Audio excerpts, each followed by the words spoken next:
vade, kariuomenės vyr puskarininki, gerbiami kariai, ginklo broliai, sesės, broliai karai, artimieji, bičiuliai. Toks vaizdas, kad ne apie mane. Stoviu ir klausausi. O pasinaudodamas progą,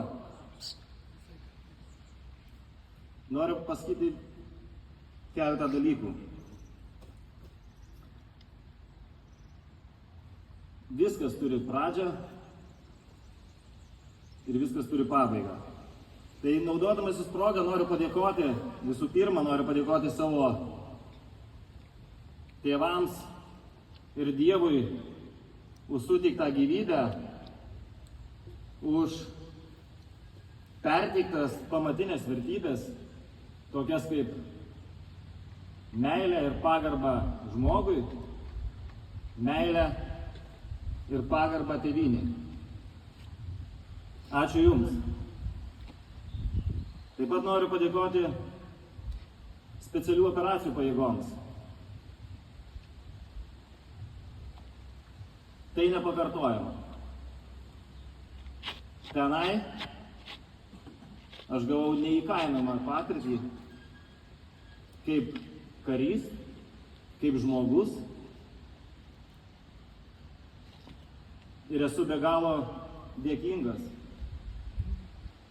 ir liksiu visam gyvenimui dėkingas. Tas šūkis, kuris yra specialių operacijų pajėgose, mane lydės visą gyvenimą. Ačiū spec pajėgom. Taip pat esu dėkingas likimui už tai, kad teko garbė sugrįžti į savo batalioną, į tą pačią vietą, į tą pačią aikštę, ten, kur ėjau, klupau, stojau, kur ištariau priesaikos žodžius ir įsipareigojau visam gyvenimui. Ir nesvarbu, kur aš bebūčiau ir ką bedaryčiau, bet iki paskutinio kraujo lašo, jeigu reikės, aukosiu savo gyvybę už tėvynę, už savo šeimą, už kiekvieną milimetrą Lietuvos. Tuo galite nebejoti. Aišku, labai gaila, bet toks jau gyvenimas, kad norėjau daugiau kai kam padėkoti, sugrįžęs į šitą batalioną, bet jų jau neberadau.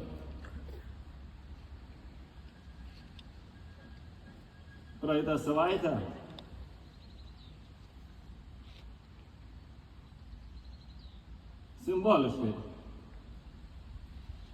simboliškai aš juos visus susiradau ir uždegiau žvakutę ant kiekvieno kapo.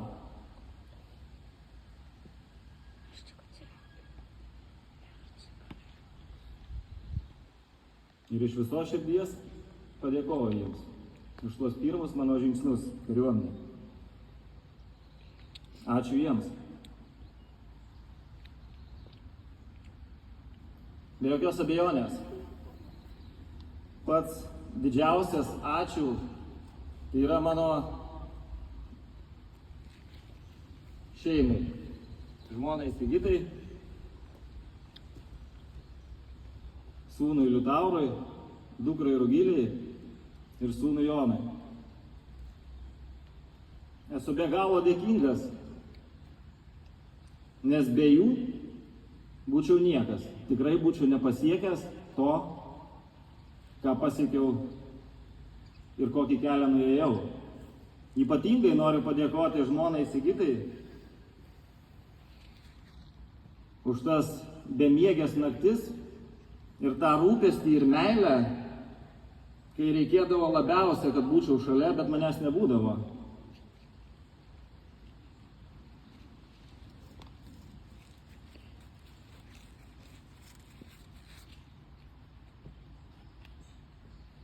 Ačiū iš visos širdies.